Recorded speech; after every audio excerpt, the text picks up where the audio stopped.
With the Kanto region list conquered, it's time to head west for Johto. 100 new Pokemon, but obviously only 10 will make it on my list. And let's just say this list might be legendary.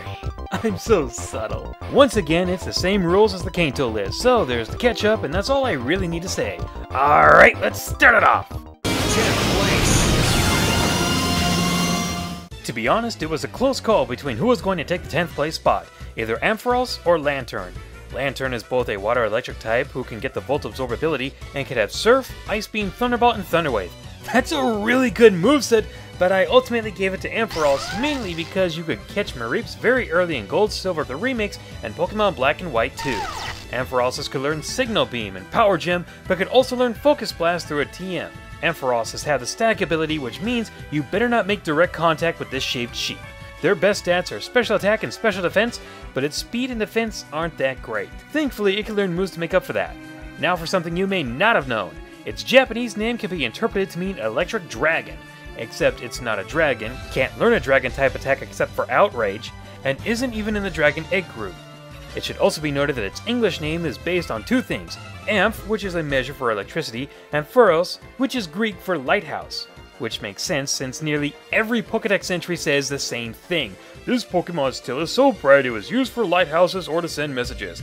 And usually, that's it. That's not really a good resume, but it does bring up one question. If that's what it's most famous for, then why can't it learn Tail Glow? 9th place.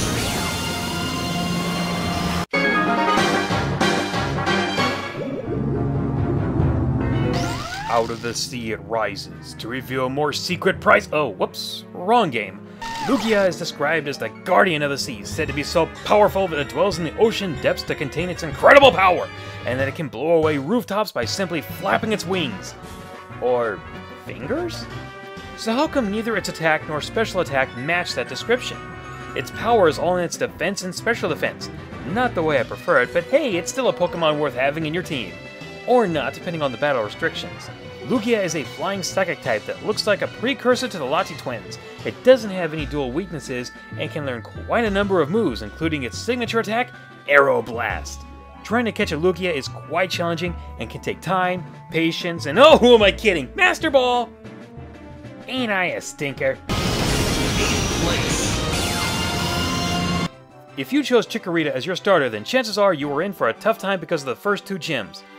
Okay, maybe not, because it could learn Reflect right away, giving it a great defense boost for 5 turns, and Razor Leaf at an early level back in the original Gold-Silver Crystal days. Which means it had 2 of its best moves before it could become a Bayleaf, making it easy to become an 8th place entry that can revive plants, Meganium. Meganium is best used as a way to protect your team. With its great defense stats, you could give it either Light Screen or Reflect that will boost your team's defense or special defense for 5 turns, or Safeguard to protect from status effects. Though that's not really my style. I like to use only one move for stat enhancements, and the rest with different type attacks. Fortunately, Meganium can learn attacks like Body Slam, Earthquake by a TM, and any good grass type attack you want to teach it. Not the best I've ever seen, but still good enough to be relied on. 7th place.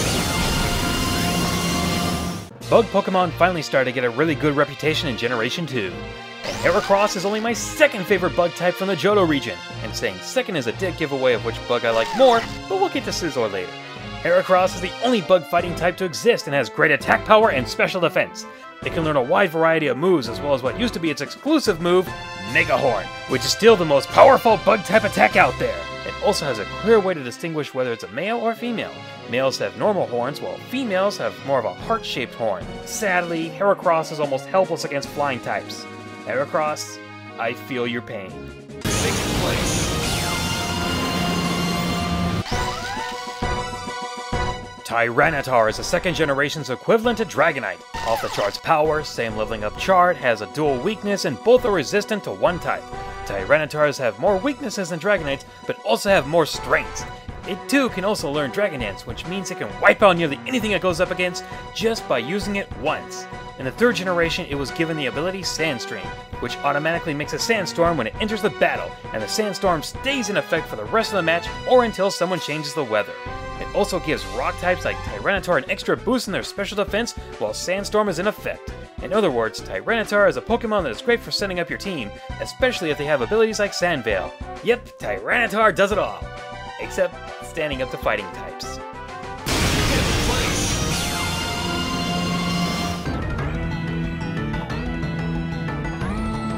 What we have here is the first promotional Pokemon. Remember when it was shown in the first episode of the anime?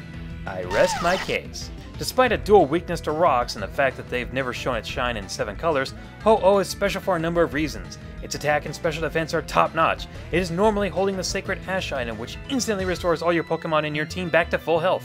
It has its own signature move, Sacred Fire, which has a 50% chance of burning the target, and there just seems to be a lot of mystery behind it. Like, how come it hasn't been featured in a movie yet? Or, how did I catch one at level 70 with a Great Ball? 4th place. It's beautiful! Hey, get back here! There it is again! There it goes again, like the wind. Alright, enough hide and seek. This time, you're mine, Suicune. Suicune is one of the legendary trio of beasts that roam the Johto region and the Kanto region in the remakes.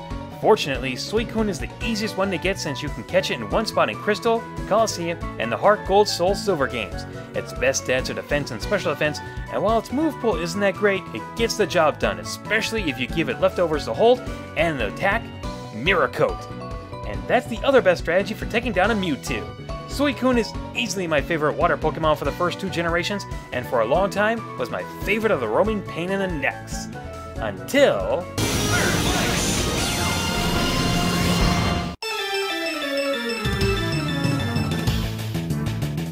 I wish I had that Master Ball.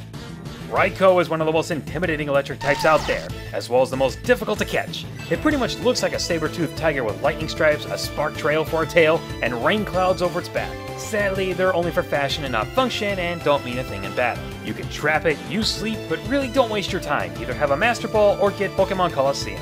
Its best stats are special attack and speed, but sadly, its move pool wouldn't help it against its biggest resistances like ground or grass. That is until we got the special downloadable Shiny Reiko that had Zap Cannon, Extreme Speed, Aura Sphere, and Weather Ball. I don't care about Zap Cannon or Extreme Speed, but if I replace those with Thunder and Rain Dance, then I have a Reiko that can handle nearly everything it goes up against. Why? Rain Dance makes Thunder 100% accurate. It makes Weather Ball a Water-type attack with the power of Hydro Pump, and Aura Sphere is my favorite fighting attack. That's a devastating moveset, and why I can't help but love it! 2nd place. No surprise here, unless you were expecting Scizor at first. Scizor is the slickest looking Pokemon out there that can never be taken lightly in battle thanks to its incredible attack power, defense that isn't too bad, and can learn agility that can make it even more terrifying to your opponent. While Scyther was cool in Generation 1, Scizor just made it even better in just about every way possible, including the resistance to Poison-type attacks thanks to it trading its Flying type for Steel-type, which works out for the best. In fact, now it only has 1 weakness compared to the previous 5. Sadly though, it can't learn a good move to help it go up against its only but deadly weakness of Fire types. Even a simple Ember attack could be enough to take it down in 1 hit. Still, I'll gladly have this as my favorite non-legendary type in the 2nd generation, which leaves us at... Alright, 1st place. Let's just get right to the point. Celebi takes the #1 spot for my favorite Johto Pokemon. Celebi is a time-traveling guardian of the forest that can revive plants back to full health, so it's basically a combination of Dialga, Meganium, Sceptile with the rarity, stats, and cuteness of Mew. How on earth could I not have it at the 1st place spot? Sure, it has a ton of weaknesses and a dual weakness to bug attacks, thanks to it being both a grass and psychic type, but Celebi can learn a number of attacks including electric, rock, water, bug, ghost, and ground attacks, plus it can learn Nasty Plot to increase its special attack by 2 stages. It's also the mascot of my favorite Pokemon site using its Japanese name, Celebi.net. Celebi has only been obtained from special events, though the Japanese have been able to get it in Crystal using a cell phone feature only available in the Japanese version. And it was in the Japanese bonus disc for Pokemon Colosseum, which brings us to Celebi's role in the RPG games, such as how it could bring Shadow Pokemon out of the shadows by just showing itself when you play the Time Flute. Yep, Celebi is a living Keyblade, and Heart Gold and Soul Silver, if you receive the special Celebi from the mystery gift option, you can activate its time-traveling ability that will show you the short history of Giovanni and his alleged son, your rival. You also get to battle Giovanni before he can rejoin Team Rocket, showing him that every child on Earth is better than him. Finally, in Black and White, you can uncover Azora, who's pretending to be a human child. But wait, there's a little more. Celebi was going to be in the GS Ball in the anime, but that idea was dropped and they made him the lead role of the 4th movie. That was for the 5 people who didn't know that already. I honestly think that people don't give Celebi enough credit. In fact, I think it's kind of underrated. It's not the best Pokemon out there, but it's my list and it's quite possibly my favorite legendary type from the first 5 generations. And that's it for this countdown, and if you have a difference of opinion, I'd love to hear what your 10 favorite Johto 2nd generation Pokemon are. I'll see you guys in the future.